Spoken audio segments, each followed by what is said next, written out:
So the last topic that we will be discussing in circulation is immunity. Immunity consists of how your body fights off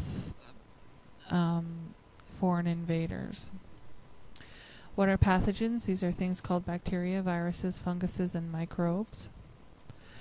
Barrier responses are things that are the first line of defense against infection. These include the skin, layers of dead cells, oil, and sweat. In the digestive tract, things like stomach acids and enzymes are your first line of defense. In your mouth and nose, those structures involved in gas exchange, they are things like hair, mucus, coughing, and sneezing. Lastly, in the urinary system, things like mucus and the periodic flow of urine. The box indicates those barrier defenses. So the first responses are things like mucous membranes, physical responses, the hairs or cilia that things get trapped in. Non-barrier responses include things like inflammation and antibody production. Microbes penetrate the body's first line of defense. It triggers a series of changes that lead to inflammation at the point of the entry. Here you see a capillary. White blood cells squeeze out of the capillary to engulf the bacteria by a process called phagocytosis. Enzymes from the lysosomes kill and digest the bacteria, which result in pus formation. Here again is another example of an immune response, how the white blood cells are engulfing the splinter or the thorn, how the white blood cells are engulfing the yeast cell, and the immune response around that bug in somebody's arm. Another way to show what we just talked about, the capillaries widen as a result of increased blood flow. You start to see increased permeability, which means things can leak out of the blood vessels. Along with fluid leaking out, so do white blood cells, which results in a systemic response, which includes fever and increased production of white blood cells. Inflammation is characterized by heat, redness, tenderness, swelling, and pain at the area of inflammation. Immune responses require antibodies, which are Y-shaped proteins. These are made from special white blood cells called lymphocytes. All organisms have unique markers on the surface of their cell membranes, which are called antigens. Our bodies also have antigens that lymphocytes are able to identify as being ours. So lymphocytes don't make antibodies to our proteins. They only make antibodies to things that they determine as foreign. When foreign antigens enter the body, they cause the lymphocytes to make antibodies. The shape of the antibody is determined by the antigen, so it's very specific. It's like a lock-in key mechanism. When an antibody attaches to an antigen, it destroys the cell it's attached to, and they cause several antigens to clump together, and this clumping together makes it easier for those white blood cells to find them.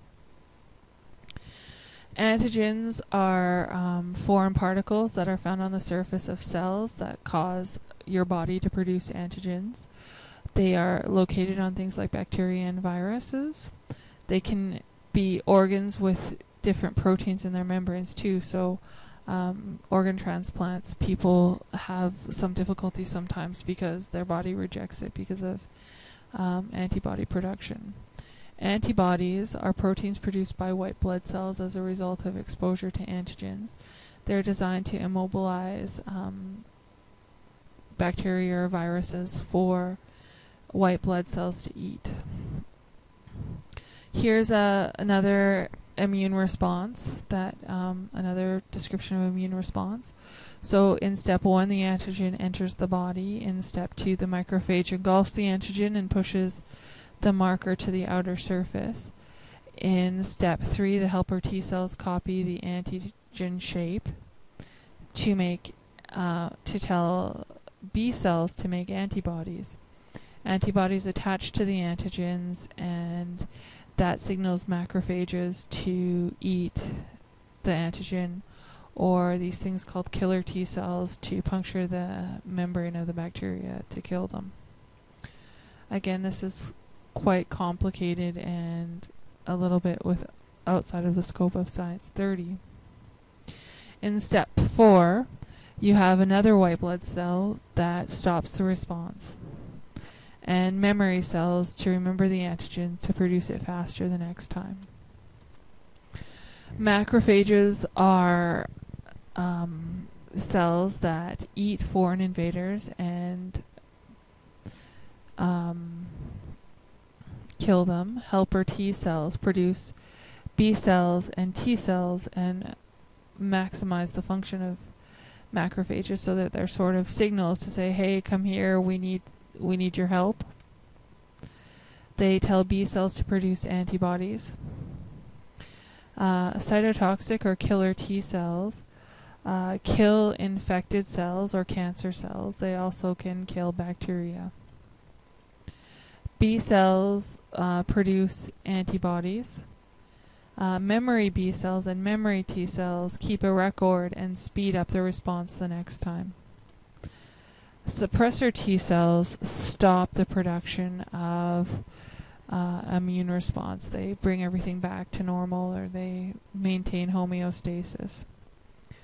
Why can't we destroy HIV? Usually viruses leave the outer protein coat on the entry of cells. This way it's recognized by the body's system and is eaten. However, HIV does not leave a protein coat on the cells. It instead attacks helper T cells. Helper T cells mistake the virus for something that the body needs and eat it or swallow it up, and then it allows the virus to enter the white blood cells. How does HIV spread? Helper T cells create both killer T cells as well as B cells. So through this process, HIV can infect 2 more types of white blood cells, and it can be dormant for years without becoming active. When it becomes active, it uses the helper T's DNA to reproduce. When the helper T cell bursts, HIV then spreads to other helper T cells. So here we have HIV cells infecting. It becomes incorporated into the DNA. This cell reproduces, and then it gets triggered to produce more virus particles. HIV invades helper T cells and takes over T cells' metabolic machinery. So it sort of hijacks the cell and makes it its own. Autoimmune diseases are caused when the immune system starts attacking the body's own cells, or it attacks your own body. Things like rheumatoid arthritis, lupus, and multiple sclerosis are all examples of autoimmune diseases. Rheumatoid arthritis attacks bones and cartilage, lupus attacks connective tissue, and multiple sclerosis attacks the nervous system. Interestingly enough, autoimmune diseases occur more often in women than in men. Vaccines were used for disease prevention. They involve the injection of dead or weakened viruses into animals or people. As a result, the vaccine contains antigens and tells the body to produce antibodies which prevent further infection. The first successful vaccination was done by Edward Jenner. The vaccines contained destroyed antigens that triggered antibody production. So he noticed that milkmaids weren't getting smallpox because they had been infected with this weaker form called cowpox, and so that's how he first discovered vaccinations. The pros and cons of vaccinations. Pros: prevent the outbreak of diseases. They're low cost. They're a preventative treatment. They can create hypersensitivity in some people. There are some side effects.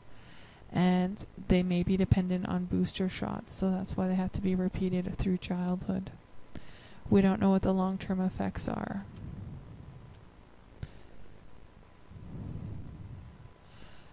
So, what are steps involved in an allergic reaction? So, they're an overreaction of the immune system, producing histamines. What are antihistamines? Antihistamines are given to counteract histamines produced by the allergic reaction. So these cells are exposed to the allergen. Antibody is produced.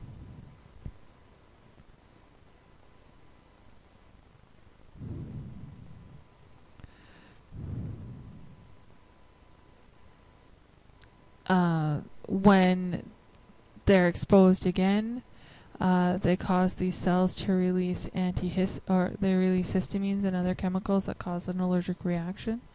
Antihistamines are given to counteract histamines that produce the allergic reaction.